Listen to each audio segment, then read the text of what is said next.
For years, German automakers were criticized for the whole design idea of what was casually called one sausage, three sizes. That means they kind of made one design of a vehicle, but they made it in three different sizes in terms of like a large full-size sedan, a mid-size sedan, and a compact sedan. Now, over the years, the German automakers kind of got away from that, and they went differentiating their models a little bit better. But for the Mercedes-Benz EQ lineup, their all-new electric lineup, it seems that idea is coming back into vogue. Witness this. This is the new 2023 Mercedes-Benz EQE. And if you think it looks like the larger EQS, well, you're right, it does look like the bigger EQS.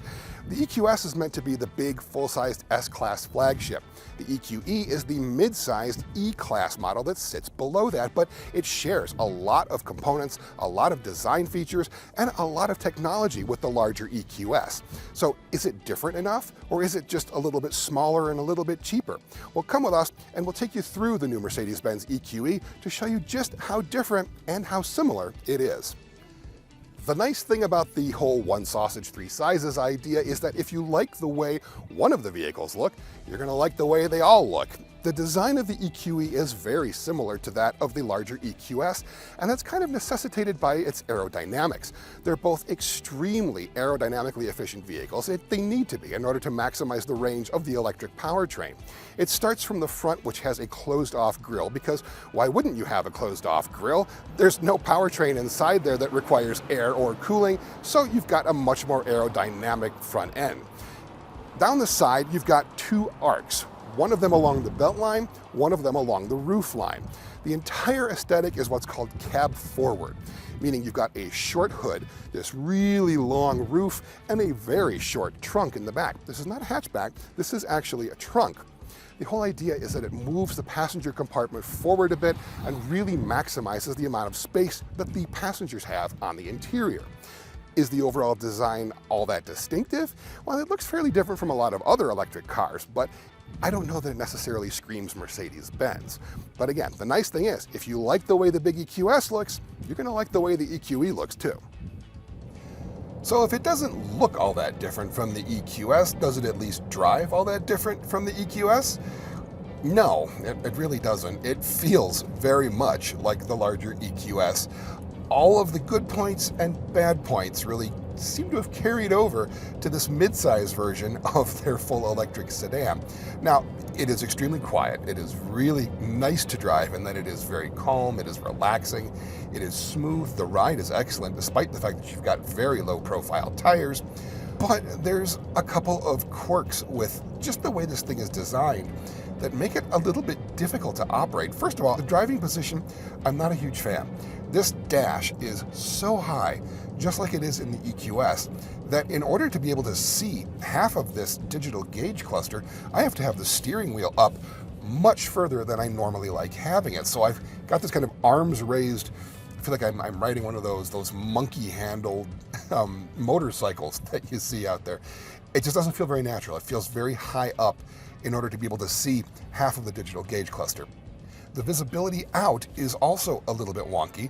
Yeah, you can see forward and to the sides fairly easily, but again, this really high dash does kind of limit your forward visibility, but to the rear is really not good at all. The rear window is basically this gun slit looking thing. So I can see half of the GMC truck behind me, but only the lower half. Can't see the upper half, and I can't see the horizon very well at all either. So the visibility outward also takes a hit. That's really pretty much a function of the aerodynamics of this vehicle.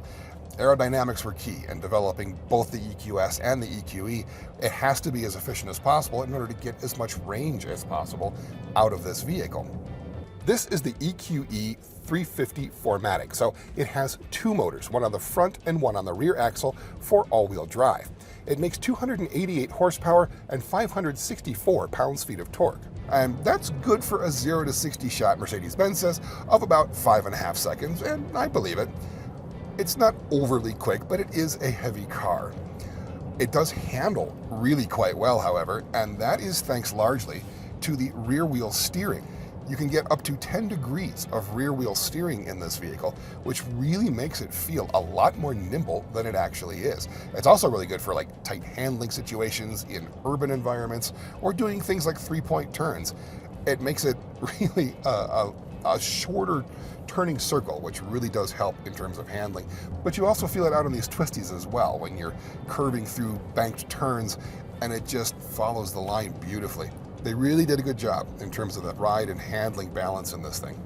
The area that I'm less impressed with, just like in the EQS, is the braking system. They feel very soft and very artificial. And if you put the regen mode into strong regen, it actually actuates the brake pedal for you and moves the brake pedal away from where you would expect it to be. So it's already braking the car to slow it down. When you go to hit the brakes, the brake pedal's not where you expect it to be, and you hit the brakes a little bit harder. That was a foible with the EQS. It carries over, unfortunately, into the EQE as well. The interior in here is nice in terms of most of the materials and design choices, but there are a couple of questionable options, such as this top of the dash here. It's in a lighter color gray, and when the sun hits it just right, it basically washes out most of the windshield, which makes it feel like you're driving through haze or smoke. Again, that reflection issue was an issue in the EQS. It carries over here into the same design problem with the EQE. Now, the bigger issue that I have with this EQE interior is actually one that we have with a lot of modern Mercedes interiors, and that it is really complicated to use. The multimedia system, all the touch-sensitive panels, all the menus, even just looking at the navigation system, there is so much information changing and going on and presented that it is just difficult to actually figure out what you need to touch in order to do anything. And on top of that, there's things you can't touch in the interior, like most of the steering wheel. The only thing you can touch on the steering wheel regularly is the rim. If you touch any of these spars, they're all touch-sensitive, capacitive touch-sensitive controls, and you will change something, which is really, really annoying. So it's not terribly easy to use. You can't see out of it very easily. Some quirks like this driver's side mirror aren't adjustable enough for somebody sitting in my position. I see mostly the side of the car, and nothing I do seems to be able to move the mirror out any further. Visibility out the rear, not great. Ride and handling, brilliant. Acceleration, brilliant. So there's pros and cons with the EQE, just like there are with the EQS. And whether or not you're able to live with a lot of these compromises, well, that is going to require probably a lengthy and extended test drive. If your local Mercedes-Benz dealer will let you take one home for a weekend, I recommend doing so, because with all of these EQ vehicles, there is a rather significant learning curve, just in terms of figuring out how to work everything. I have a feeling that owners, once they get things set up to where they're comfortable and they have the settings just how they want them, then it might be a little bit easier to live with. But if you're just getting in one and going, it's tricky. So there are pros and there are cons to the new EQE, just like there are with the EQS. Is it perfect? No. Is it fun to drive? Yeah. Does it have some quirks to the technology that are now present in pretty much all Mercedes-Benz vehicles? Yeah, it comes with that as well. Now, it will provide a really interesting competitor to vehicles like the Tesla Model S, but really what we're most interested in is what's coming after this, the EQE SUV, since SUVs really are pretty much what people are buying these days. The new EQE will be arriving in showrooms very soon, and it's going to start at right around $85,000 or so. Now, if you'd like to learn more about the new 2023 Mercedes-EQ EQE 350, you can look everything up at Cars.com.